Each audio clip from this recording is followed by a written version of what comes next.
prepare the agricultural and horticultural industries for the digital economy and to be a bit more aware and be ready for the NBN when it comes in whatever form it does. So Fergal Coleman from Symphony 3 has been engaged to bring together some content, get some case studies together, and he'll talk about and show you some of that stuff a little bit later on. And we're also blessed with the presence of David Lamb, an industry expert in technology and precision agriculture. So hope you enjoy the content we have here tonight. It's an introduction only. We are keen to get industry and peer case studies that we can use to help make agricultural and horticulture industries more digitally aware and ready for the NBN. So over to you, Fergal. Thanks, Mike, and thank you again for everybody for attending. Most of you are on mute, as you've probably figured out at this stage. But certainly keen to get input as we're going. So there's a chat box down along the side of your panel there. Feel free to put in any questions, and Mike, you might, if I miss them, maybe you'll pick them up, and we can have some discussion around some of the questions that might be asked. So really, as Mike said, what we really want to do is it's a general discussion talking about the digital economy, the NBN, and what it means for the agriculture industry. By way of a bit of background, I'm the director of a company called Symphony 3. We're IT consultants, not agriculturalists, but thankfully we have David Lamb, professor at University of New England, runs the Smart Farm up there, and he's kindly joined us today, so hopefully we'll get some good insights from David. So I don't know if you want to say hello, David, very quickly. Hi all. Yeah, look, I wouldn't class myself an industry expert, but we've spent a little bit of time on our NBN connected smart farm, so hopefully you can tell me what you think about it a little later on. Wonderful.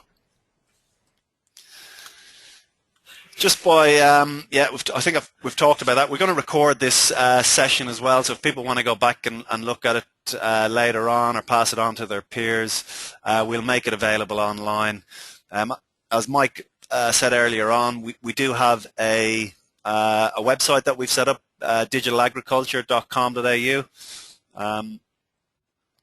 Let me see if I can show you that. And really what we're trying to do there is create some content and case studies that might be that we think will be valuable to the agriculture industry, generate awareness about some of the things that are going on in the industry, and we are calling for case studies from people. If there's anybody on the session who thinks they're doing things particularly well with digital technology, we'd love to hear from you, and we'll we should be able to get you up and get a case study up there. So by all means, get onto the site. Have a look around, and if you think you've got something to add, we're keen to get people to add their input. If you're running a business, we've also got a link there to a digital diagnostic, which allows you to 25 questions that you can run on your business, and it'll rate your organisation. Pretty rough and ready, I suppose, in some respects, but should get you thinking about where you might need to improve with your business processes and things like that. So again, that's a free diagnostic. It'll rate your business, and then it'll take you off to some resources that might get you started in terms of engaging with the digital economy. And then we're on the social media as well. So you'll see the Twitter hashtag there. Please follow us, Facebook as well. And look, for the purposes of tonight, if there are any Twitter users, I thought we'd just use I think it's AgChat Oz is probably the best known Twitter handle that people use. So if you want to ask any questions, feel free to post them on Twitter and put the hashtag in there, and we'll generate some conversation. At this stage, I might turn off the webcam, and you guys don't have to look at me. We can look at the slides.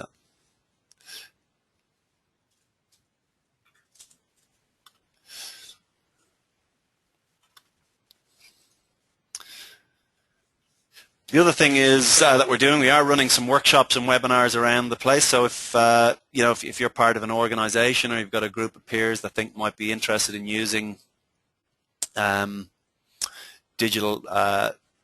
digital technology and want to learn more about this, we'd love to hear from you. I think, Mike, people need to be in the Hume, Loddon, Malyon and Grampians region. Is that correct? Look, that's the RDAs that are funding it, Fergal, but if there's case studies from wider than that, then that'll help spread the word, then we're more than happy to hear about those as well. Great. Okay. So yeah, but don't be shy in coming forward. Today's a pretty general webinar, as you'll see, but if there's things you want to run a webinar on maybe something more specific, let us know, and we'll see if we can get some experts to get on with us and run a few more of these sessions. So what we'll run through very quickly, done some introductions. We'll run through the NBN, what it is, what the digital economy is, and the differences between that and the NBN. What's changing, I suppose, in your industry.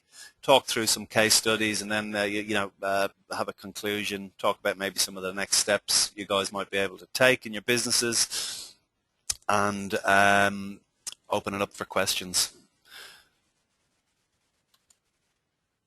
So, I guess starting at the very basics, what's the NBN? I think most people know by now it's an upgrade to the existing telecommunications network. There's probably three things that the NBN will do. It will provide much faster access to everybody, really.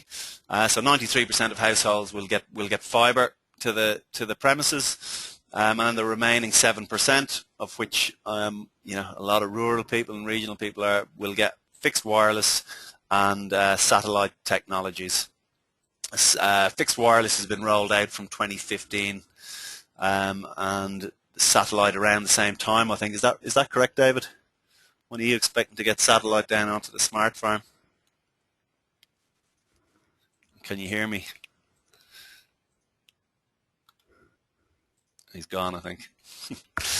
The other thing that's really important is, look, I think that one of the things to say about fixed wireless and satellite is that, originally when it was been rolled out, it was 12 megabits per second was up that was been promised. That's already increased to, a minimum of 25 megabits per second. So I think we're going to see this technology improving as we go.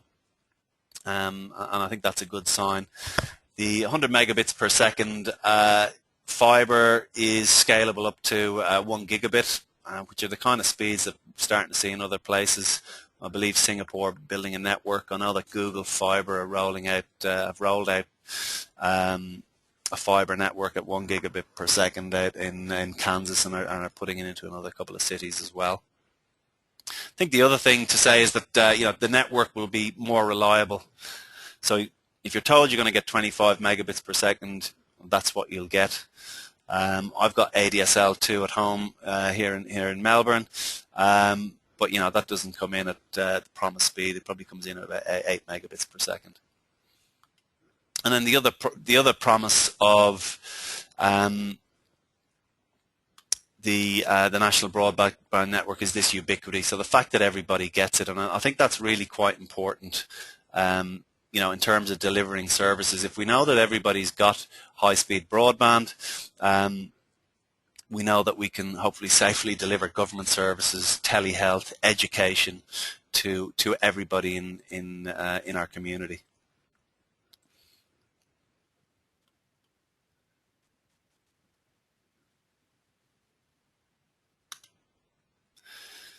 How fast is the NBN? Look, it's been pretty politicised.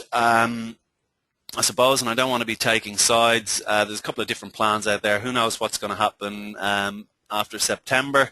I think the coalition they've released a plan. If you're looking to see how fast the NBN really is, this is supposedly a non-partisan website that gives you an idea of the kind of speeds that we can hope to get. This has been changed to, I think that's 1 gig, but I can recalculate that down and make it a bit smaller in terms of speeds, and you can compare, the plans. But I think if we look at the Labour's NBN, it'll give us an idea of how quickly things can be uploaded. So 25, 30 megabits. How long it'll take on something like Facebook. So you can have a play with that and get a feel for for how quickly things can be uploaded.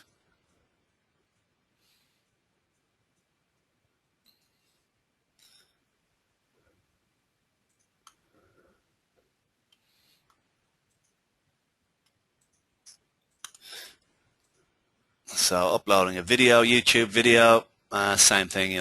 How long will it take? Pretty quick. So I think speed is obviously one of the things that we can expect. Being able to do webinars like this, the quality of what we're showing will be a hell of a lot better. So being able to show YouTube videos in this webinar, for example, is pretty difficult. We're going to try that, but the picture jumps around a little bit. So I think the quality of what we can deliver over the internet is going to improve out of sight over the coming years.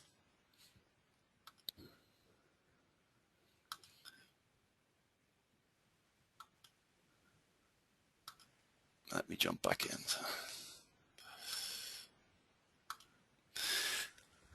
Why we need to do it? Well, look, I've alluded to earlier on. I think to keep us competitive, we need the National Broadband Network. What we've got at the moment will just run out of steam very, very quickly.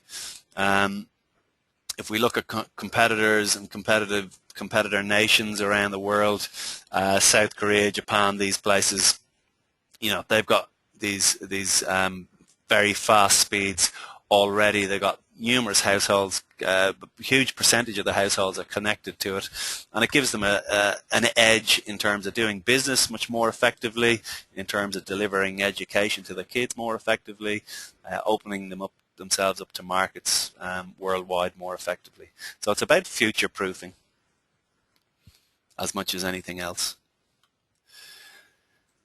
I think it's also about, if we look, this is from an OECD graph looking at economies that have fibre to the home or LAN. So basically, high-speed broadband into homes. South Korea is up there at, well over 50%.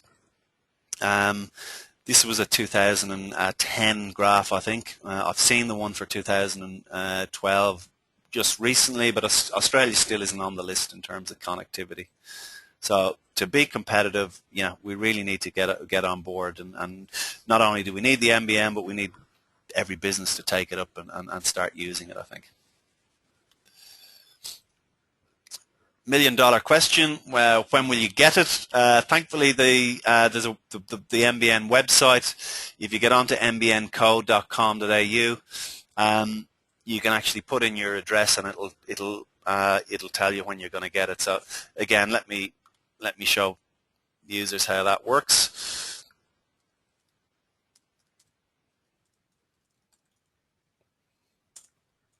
So we're here in Docklands in Melbourne.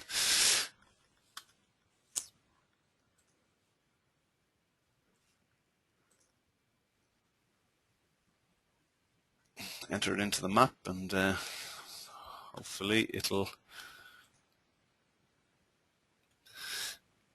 And unfortunately, it's telling me that we're not currently on the plan at all. Just down the road in Yarraville, construction has commenced. I actually live in here somewhere, and I'm just outside of it in terms of my home as well.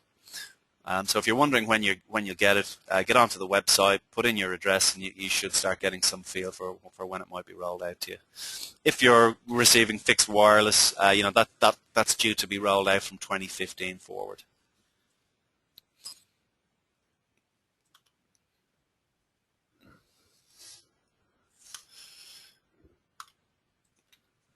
Important to say that the NBN, I think there's a bit of confusion for, I suppose, the layman. The NBN Co is just a wholesaler. So they're putting in the foundations. They'll then sell the connectivity to retail service providers who will offer it out to the marketplace, hopefully at competitive rates and increasingly competitive rates. So you will be buying NBN from your existing providers and a whole raft of other new providers who are coming on board.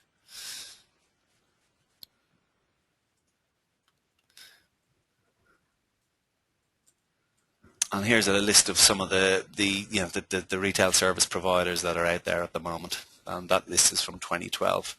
So they're the people that you'll be buying it from. You won't be buying from NBN Co.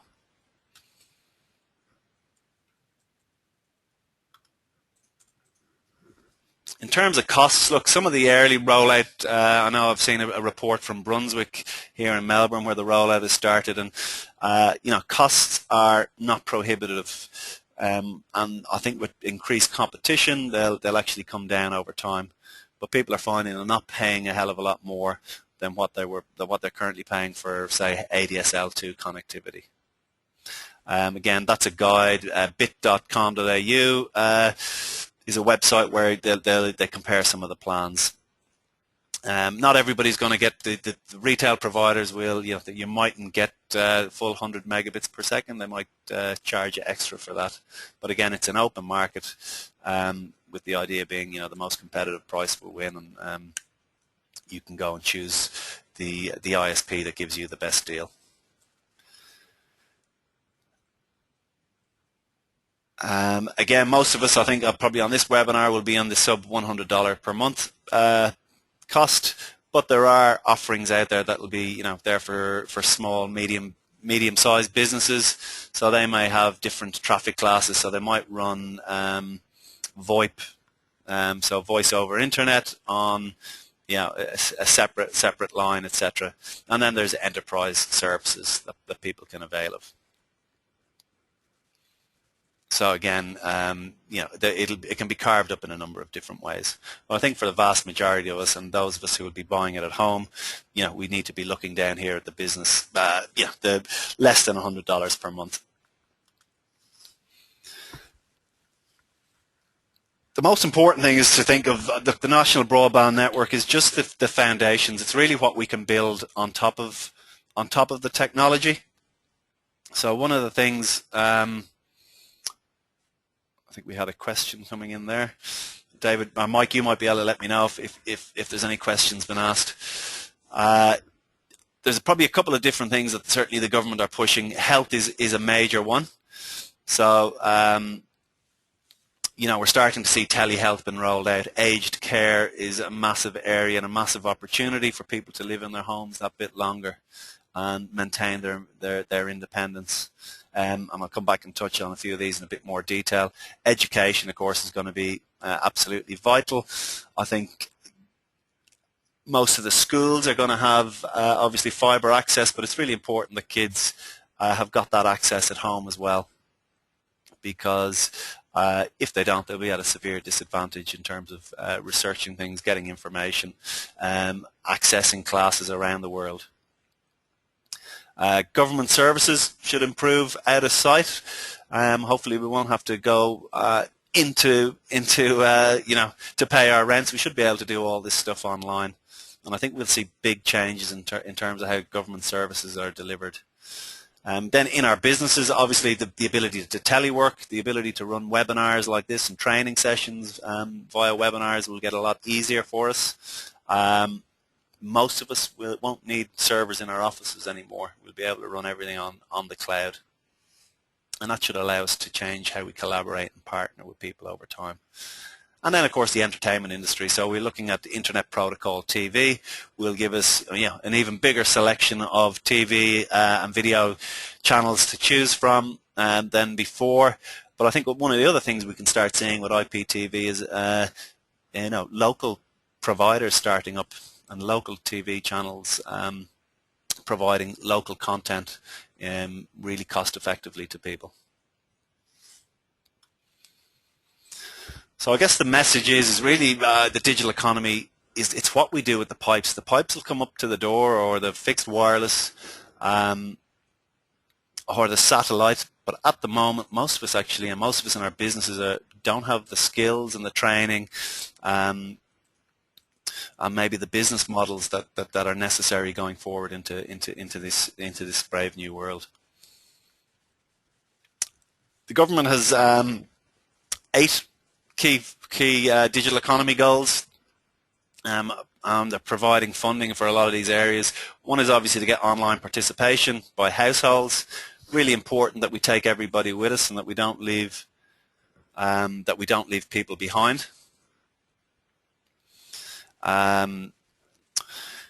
this notion of the digital divide. So we have to be, I think, socially we have to try and bring everybody with us, because if there's lower socio-economic people who can't afford to get high-speed broadband, well then the children won't get the same access to education services as others. Online engagement by Australian businesses. So a lot of what we're going to do with these high-speed connections are, it's just about getting online. I know Tim Gentle, you're on the line here. You'll vouch for it when you do some of the talks that I do, and we see businesses every day of the week that are really struggling to just get their head around what it means to have a website. And we need to train our businesses and get our business owners to engage with online. Smart management of the environment, the infrastructure. We'll talk about that as we've gone through today. Talked a little bit about improved health and aged care. So a lot of telehealth, e-records are going to become big. Remote monitoring. So I know the smart house up in Armidale, David. They've got sensors, I suppose, in every nook and cranny of that building. And they're able to monitor. You're dead right. Yeah. So they've got drawers there that open, so that if you've got an older person with dementia living in the in a house, the notion being that the drawers where their pills might be will open in the morning at a certain time to remind them to take their pills. They've got video games that can tied up to Nintendo and Wii machines that collect data on balance for people so that they can actually change their medication. Is there anything else there that I'm missing in terms of the aged care thing in the smart home, David? No, at this point in time, it's pretty well basic alarms around fairly rudimentary activities like using stovetop devices and kettles that plug in the wall, and if they're not switched off in a certain interval, then it triggers an alarm, and ultimately vision systems. Yes. But what they are building there now, installing there now, are a range of health stations. For example, you can do a blood pressure test and so forth, heart rate tests and so forth, and ultimately they'll get more complex as well. That's right. I think probably an opportunity for you to give your Rural Futures conference next week a plug, because I believe there'll be tours to the smart home. Is that correct? Yes, the Digital Rural Futures Conference, which will be from the 26th to the 28th of June, that's the week after next. At the end of the conference, there's on the Friday the 28th, there is a post-conference tour. So we basically put people in buses and we run them out to the smart farm, which is about 8 kilometres away, not very far. We'll chat about that a little later, I guess. But also we have the smart house just in town, and we'll spend the Friday morning between those two venues so you can get a bit of a look for yourself. Yeah. Great. And you'll be running that on a yearly basis? If people can't get in this year. The conference itself, no, we've actually had to shut the door, and we shut the door on about 3 sets of fingers too. We've hit our limit. So we have 150 delegates and almost 70 papers. Yeah. Which we consider is pretty well a full-on program for the 2 days that we run, or the day and a half really of the conference in itself, plus the post-conference tour. So, but next year, which will be run out of Toowoomba, we'll go a little bit bigger, because we know there's obviously a significant demand out there. Yeah. Great. Thanks, David. Online education, I think, is obviously a major one. So, look, things like webinars are probably the simple stages of it, but there's a whole revolution in certainly in university teaching. That you're probably seeing that as well, David. But I recently got on took a university course on a website called Coursera.org. That I got access to a professor in the University of Michigan. And was able to do the course for free. So I think the business models around education are changing out of sight at the moment. And of course, it'll become even more immersive and even more high quality as we increase the speeds. Yeah, quite right. Our university is an example, but we're not alone. Moving towards MOOCs, the massive online open content. Yeah. And effectively, free-to-wear learning material I guess where the business model really kicks in is if you like to be assessed and graded and obviously have some form of official recognition of completing units towards a degree, for example, then that's obviously where you would elect to pay to proceed. But at the end of the day, the material graded will be made available free. That's right. Yeah, Danielle agrees with you. She loves the MOOCs. So, and then online government service delivery. So I think government is starting to move pretty quickly as well in terms of offering payment options online. We're starting to slowly see local governments embracing things like social media to get the message out there and communicate more effectively with with their stakeholders and with their community. And then I think the final thing that's in the National Digital Economy Strategy is digital engagement in regional Australia. So traditionally, I think regional Australia has been left behind to a certain extent. Hopefully, the ubiquity of the NBN allows everybody to get involved and everybody to, to get the same advantages.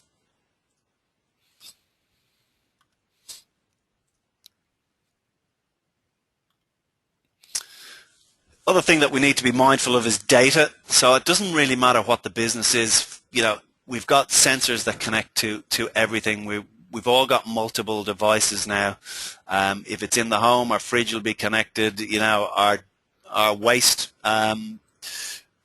bin might be connected. Our TV's connected. Our kettle's connected. The Internet of Things is coming along at a very rapid speed, and we'll talk a little bit later about your sensors, David. But data is going to be a major asset for every business, including farmers.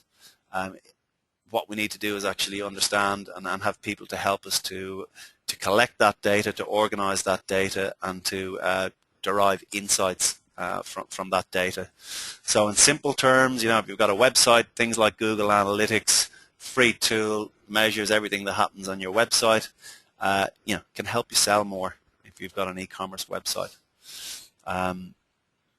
But if you're on the farm, as David will show us shortly, you can actually track your animals and cattle and pretty much anything can collect data these days. So I think one of the major things for owners of businesses of any kind is to start thinking about what data they can collect, and what they should be collecting and what they should be measuring. Because this technology will allow you to do it, and it can be a major competitive advantage. We've seen it. We hear a lot about big data, the big organizations that are using data to get ahead. But really, I think there's a notion of small data as well. We can all collect data and use it as an asset. Mobile. So mobile is really important as well, and we're starting to see it in farming. So this was, I think, off the hin.com.au website, a selection of different apps that are out there to help people collect data and look at data when they're in the field. And I know, David, when I was up on the farm, you were going to bring me out to see the cattle that were tagged, and you had a look at your smartphone, and you were able to show me exactly where they were and which paddock they were in, etc. Yeah, quite right. And this sort of mobile connectivity gives you a chance not only to interact with some sort of server that carries information from, for example, livestock tracking or whatever data you could be feeding to it, but also it becomes the avenue for which you can crowdsource some very valuable information from farms. Not so much from a Big Brother perspective, but for example, there's a suite of tools that are coming out on the market that will allow farmers to measure pasture biomass. The value and the veracity of those measurements are only as good as the calibrations, and the more people using it and calibrating it on their farm and uploading their calibration equations, nothing more, no intelligence gathering other than a calibration equation, the more robust the ultimate calibration gets on the server, which means that every time you run your smart app on your phone, it downloads you the most up-to-date calibration with potentially much greater utility because it's taken from a suite of areas. So crowdsourcing is another valuable dimension to this sort of mobile connected scenario that you're talking about. Yeah, absolutely. And I mean, it's been done with pest control and things as well, where people can take photographs, log things on their mobile. The GPS picks it up automatically. It's not it's not the one piece of data, it's the collection of a whole load of bits of data that can be so powerful. I've seen crowdsourcing happen, with businesses using crowdsourcing. So John Deere have used crowdsourcing to put out to their community and ask the community how they should be improving their products. So crowdsourcing is certainly happening in your industry in a variety of different ways. We've used it with in community regional communities. We've used a tool called User Voice for community plans. Where we've gathered some information, and then we've put the maybe some of the actions that have been asked in consultations. You only get a certain number of people that actually come to consultations. A lot of people are time poor, but we're able to put those actions out to the community and say, right, well, this is what we've heard. Here they are. There's a list of 50 things that we'd like to do in the community. We've got so much money. You're the community. Vote on what you think we should be doing. So crowdsourcing is it's here. It's not just a plaything for kids. Cloud computing again is massive.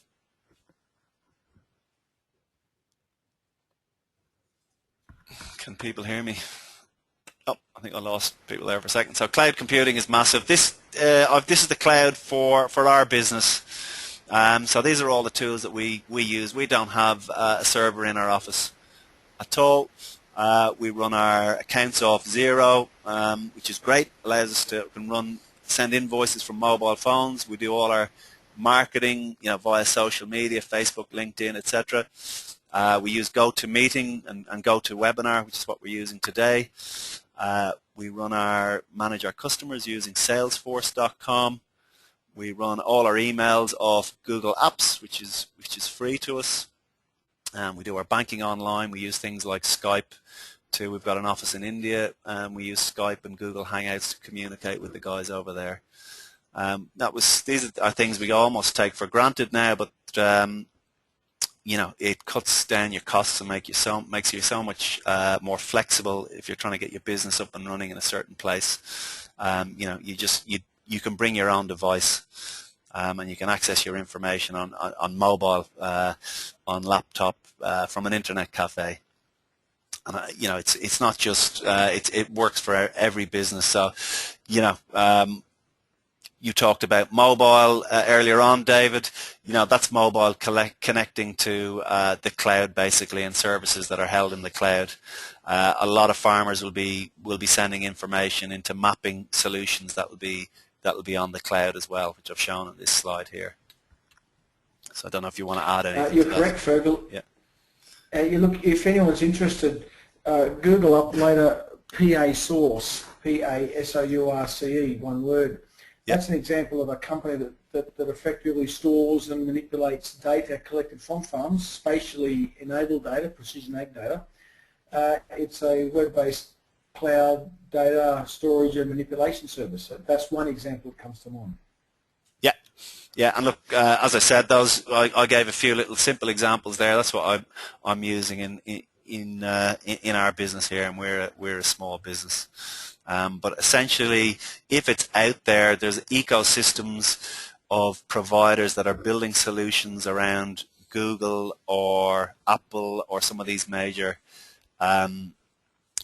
players. There'll be an app there for what you need to do essentially, and normally it'll be either free or pretty low cost. So if you're a service provider to the ag industry and you're starting out a business, think twice before you go and buy a server for your office, because you can put it in the cloud and it's a lot cheaper. Just want to talk again, David. This is the slide around your stuff. I took a trip up there with you. I was up there probably a month ago with you, and I suppose what struck me was, how simple you made everything seem. Obviously, there's a bit of setup that goes into it, but I think simplicity is the real key here for farmers to get on board. Would that be fair enough in terms of the message you gave that day? Yeah, and I noticed you've got the web address, the YouTube there. If you take the dot out of the tube, it should work. But ultimately, the scenario is quite simple. let's face it, there's a plethora of technology and analytical tools out there, as Fergal mentioned, that are coming on the market. We don't have time to master those, and I confess I can't do anything really outside of Excel and Microsoft Word myself. So I'm a classic example of the sort of people that need to access the data and information that's available, but don't have time to master the systems or the technology. However, if you've got high-speed internet connection, as this slide shows, these are actual photos taken from a demonstration I gave Fergal a couple of weeks back. Ultimately, through the power of that high-speed internet, especially if you have good quality video conferencing gear, like you see in that little photo, that's a Tandberg EX90 unit, which is a dedicated video conference unit, which also doubles as a computer screen on your desktop. Then you can have a high-quality conversation with the service provider. The guy in the blue shirt's called Derek. He's the brains behind the data that's being generated on that particular farm. But he's not on the farm. He's somewhere else, and he takes all the data and information that's coming in from the farm. He manipulates it and renders it, and then I can have a video conversation with him, a live video conversation with him, and as that photo on the right shows, that's Derek pushing some of the farm data that he's manipulated back to me as part of a conversation. So he software. I ask him the questions from the perspective of what I need to know to manage that particular paddocks or that particular operation. Des manipulates the software back at Smart HQ and just pushes it to me through the video link, and it's effectively hands-free. And as the subtitle of the slide says, we're all busy. Just tell us what we need to know, and you effectively can have a hands-free operation, yet be smarter in the fact that you're accessing very smart tech and very smart services through the high-speed internet connection, and let them do all the work, and you just access the service. Yeah, I think the other thing that struck me was, Derek might as well have been in the same room. The clarity was there. You're almost eyeballing. You can see the emotions and the facial gestures. You can build up the trust with that person. It's as simple as pressing a button. It's like turning on a light switch to get and talk to him. And even when he brought up the data. I mean, this isn't Skype. I mean, this isn't even Skype at its best. It's Skype at its best double plus. And now what we've got in this particular NBN connection, this is a commercial NBN connection. It's run through fixed wireless, this particular example. So it was running 10 megabit download, 1 megabit upload, and it is a very high quality picture and interaction, just like you'd get if you were sitting there watching your own TV. And that's really the key component of it. It's high quality imagery, and it's reliable, and I guess that's where the value of it is. I think that's right. Yeah. I think the analogy is it's electricity. In the early days when we started out with electricity, businesses, if they wanted to have electricity, they needed to have a generator and a room dedicated to generating that electricity until they went on a grid. And I think computing is in some ways the same. As we move to the cloud, we don't need to have servers anymore. We just need to flick a switch so that we see Derek. Derek gives us the information. We don't know where he's necessarily getting the information from. We just trust that it's going to work.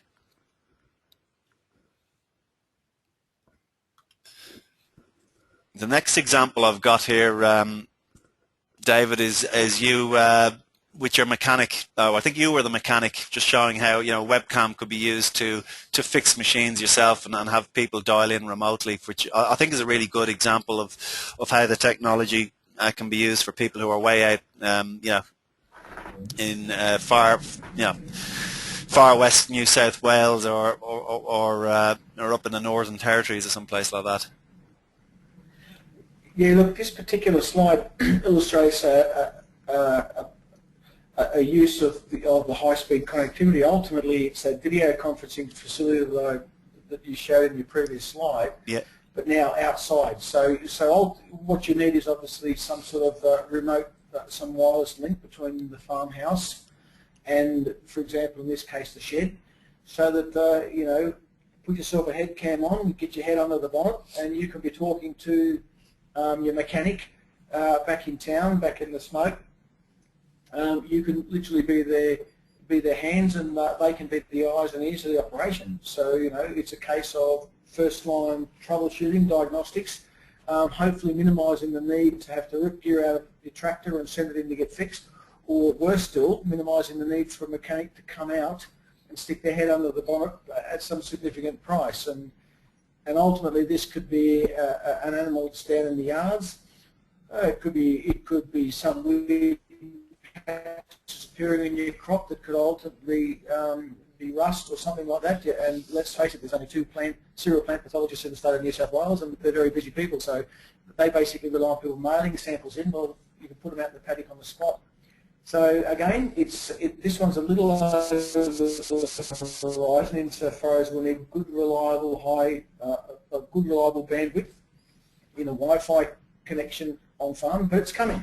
And this is the natural extension to that in-office conference that we had.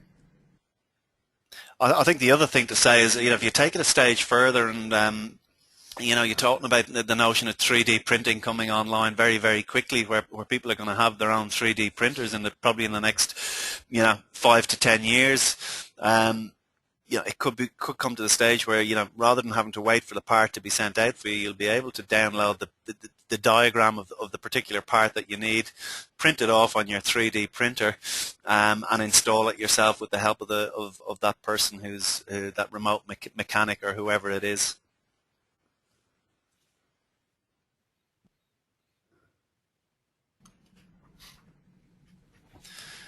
Just in terms of, you know, actual, I suppose it's more around the precision agriculture stuff, but, you know, really what this technology does in some ways, David, is it allows you to get the most out of precision agriculture. It makes it that bit more seamless. But what kind of productivity improvements do you think farmers can expect to see? I think I took this off one of your slides somewhere, but, you know, what kind of productivity improvements are you guys seeing up on the smart farm there? Or well, can you say? It's not so much productivity improvements on our particular smart farm, which we're just in the process of assembling now. But the data that you've got on that slide is quite kosher insofar as, you know, precision agriculture, the use of spatially enabled tools in farming. And what I mean by that is, for example, GPS for auto steer and minimising compaction in fields by effectively running your implements on tram lines, the use of soil moisture probes and soil moisture maps to differentially apply irrigation to those parts of the soil that can hold it, the ability to measure and map the nutrient response of crops and pastures with a view to applying fertiliser to those segments of the field that are likely to respond, and no point putting fertiliser out on a field, no matter how vigorous or not vigorous it looks, if it's not going to respond. Yeah. And there's plenty of evidence in the last 15 years that's been accumulated to demonstrate the fact that if you take these various approaches, you can achieve significant reductions in your fertiliser input in both your rain-fed and irrigated crops. You can improve your yield to water ratio in irrigated crops. In one particular trial that comes in mind a few years back in cotton, we demonstrated you could double the production of cotton per megalitre of water used by judicious application of water. Yeah. And bearing in mind that when you put livestock out in your pastures, that across the country, you know, the average pasture utilisation is only 20%. Again, more accurate stocking rates or more accurate rotational frequencies to respond to the resources that are actually underfoot in the field, you can make significant improvements. So these pieces of evidence that have amassed outside of the NBN, this is precision agriculture since the early 90s. What the NBN offers now is a chance for farmers to access those smarts, those technologies, and more importantly, the decision-making process that can generate from those through these sort of enhanced connectivity with their service providers. And at the end of the day, it's what NBN does is give wings to precision ag. So these opportunities to improve your productivity, to reduce your inputs, to improve your workflow, there's flow-on effects to safety and lifestyle, a whole range of issues. It all boils down to having good quality, accessible connectivity to your support services, to your peers, to your friends and family. And I guess in a way that's the whole model that's encapsulated under this smart farm here that you're talking about, Phil. Yes, yeah. Thank you very much. Very quickly, I won't go, I think you've touched on a lot of this stuff, but, every device, again, all the manufacturers are bringing out, technology and software, building in the hardware into their machinery now to collect all this data. So I think it's the technology is there. The NBN makes it happen. It's just about changing our mindsets and making sure we've got the skills. And if we don't have the skills ourselves, and we don't want to get the skills, that we surround ourselves with the experts and get access to the experts that will help us use this technology to get all those benefits I think that you were talking about there, David. So these are case studies that are on the Digital Agriculture website. So I'll keep moving along. I think we've touched on most of them. A couple of other things I want to touch on.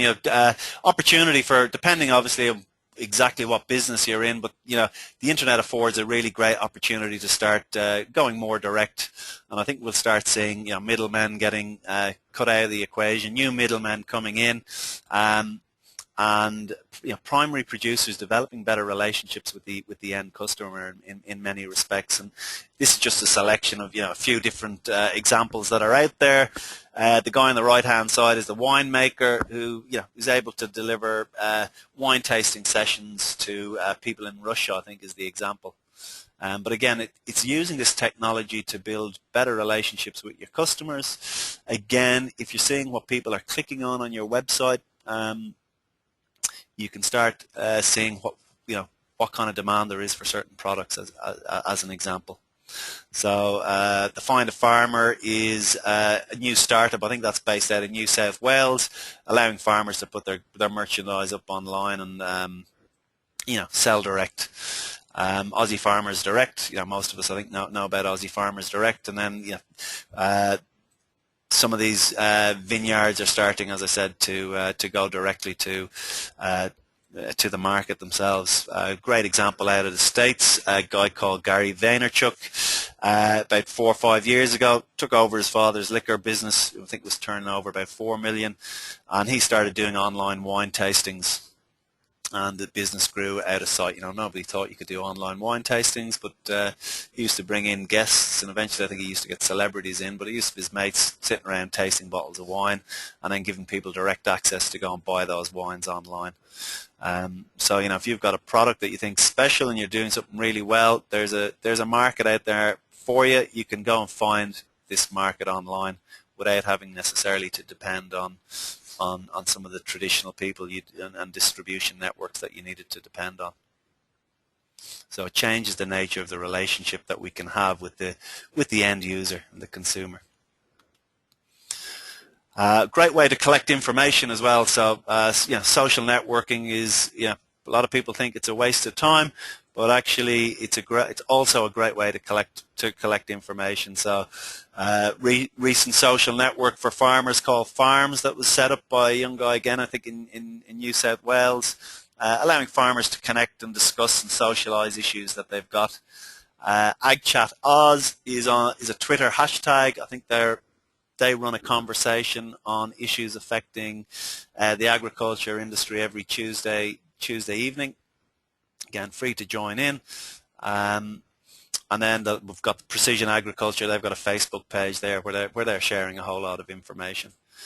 So information and learning and education is available for free. It's just a matter of understanding where it is and being able to get access to it. And again, combining all these things together and using the technology to improve your skill sets and the business that you're running is really what it's all about. Again, talk about education. So that's an example I gave earlier on, Coursera.org. I did one on a course from the University of Michigan, as I was saying, on social network analysis, which was, sounds a bit dry, but it was riveting. But there's one that I got from the University of Florida, Sustainable Agricultural Land Management. Free to sign up, goes for 9 weeks. You can access it online. So I guess the point is that there's professors and there's experts around the world, and you can tap into their expertise, just like we're tapping into your expertise now, David, to a certain extent, using this simple technology. Horticulture, Australia, they've got a good website called Horticulture The Next Generation, and they use it as a learning, doing a lot of learning on their blended learning. Some of it's face-to-face, but I've delivered a few webinars for them in the past as well. So just because you might be living in a remote part of the world, and it used to be traditionally difficult to get access to this learning, it's really quite easy these days. So look, I'm mindful of time. What I just do maybe is just finish off very quickly and then open it up for a few questions if people have got questions. I think out of today, if you've taken the hour out to come and listen to us, I think make a commitment to doing one thing out of today's session. Have a think about where you can get help. Get onto the digital agriculture site. We've got links there to a whole load of different places. Tim Neal, you've mentioned before, and I've been on his website, David. Some great resources there if you want to get started with precision agriculture. Would that be probably the first place to start for people if they're thinking of getting involved? Phil, David's had to leave us, mate. Has he? Okay, he's gone. I guess it is a pretty good start. And there are a couple of questions there that have been put through the chat session, so that's right. I'll get you to address those, perhaps. Absolutely. And then look, submit a case study and try the diagnostic if you get some time. So let's have a look at some of the questions very, very quickly. Oops.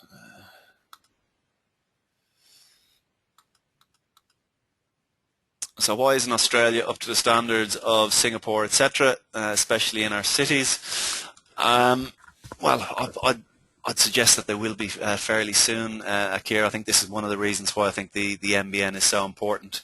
I think it's been pretty heavily politicised, and so I don't want to get into that, but I think one of the things that's quite admirable about the NBN rollout, looking at it hopefully impartially, is that Australia is such a vast country. Rolling out fibre and high-speed broadband access is pretty difficult to do in this country. If we look at the countries that have got a high speed for quite a while now, they tend to be really quite densely populated areas. So if South Korea comes to mind, I lived there for a year. Everybody lives in high-rise apartments. 56 million people in South Korea, I think, is the population living in an area probably half the size of Victoria, certainly no bigger than Victoria. So it's a lot easier to roll broadband and fibre out to those households. So I think it's going to take us a few years to get there, but I think what the NBN is going to do is going to put us on a par with the best in the world.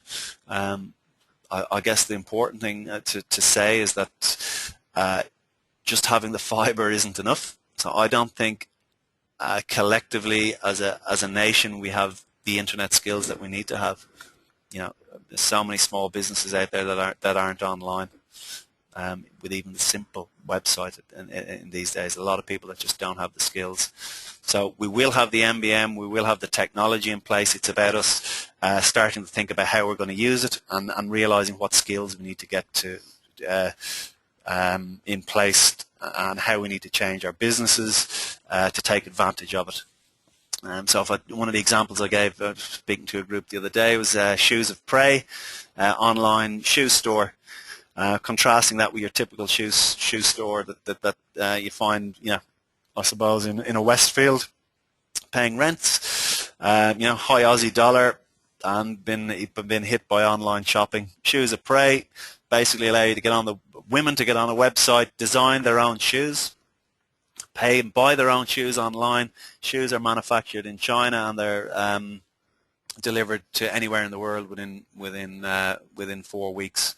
That's an Aussie business that's going gangbusters. But they're using the technology, but they've actually changed the business model, a totally different business model to what a traditional shoe store is. And I think we all need to be thinking about how we can use this technology to make our business models and our business processes more effective. So hopefully that answers the question. Check out tweets from the tractor cab, says Damien. I shall do that in a while. And I think they were the questions. I don't see any other ones in there, Mike. There was one question about how will how NBN most speed companies on their own shoes, but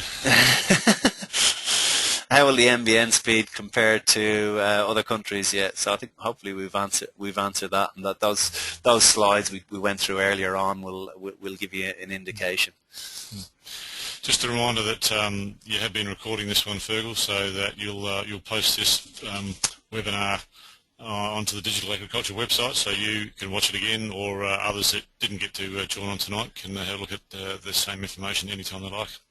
Yeah, absolutely. And look, as we said at the beginning of the session, this was, I suppose, this was the first webinar that we've run. I think we went through the I guess the high level things. If there's people who want to run a webinar, would like us to run a webinar, any specific topics, and go into things in a bit more detail, by all means, drop us a line, send us a tweet, or get onto Facebook or onto Digital Agriculture and let us know if you've got any ideas as to what we could run, and we'll try and run another couple of webinars or even face-to-face workshops that address some of the issues, and hopefully try and get some speakers in that might be experts in that particular field. So I'm mindful of time. We're right on 7. Are there any other questions that people? How did you get started in this? I don't know if that's a question for me. From Warren, is it? So I won't answer that. But yeah, if there's any other questions, please feel free to ask them. Otherwise, we might sign off. And I'd just like to conclude by thanking people for getting on and taking the time out, and hopefully you learnt one or two things from it. I'd like to thank David. He's not here. He's headed on, but thank him for his time. I know he flew in from Brisbane and got on pretty short notice. So thanks very much to him, and thanks to yourself, Mike, as well. So we may finish on that and conclude on that note. So thanks again to everybody, and hopefully we'll see you on the next webinar that we ran.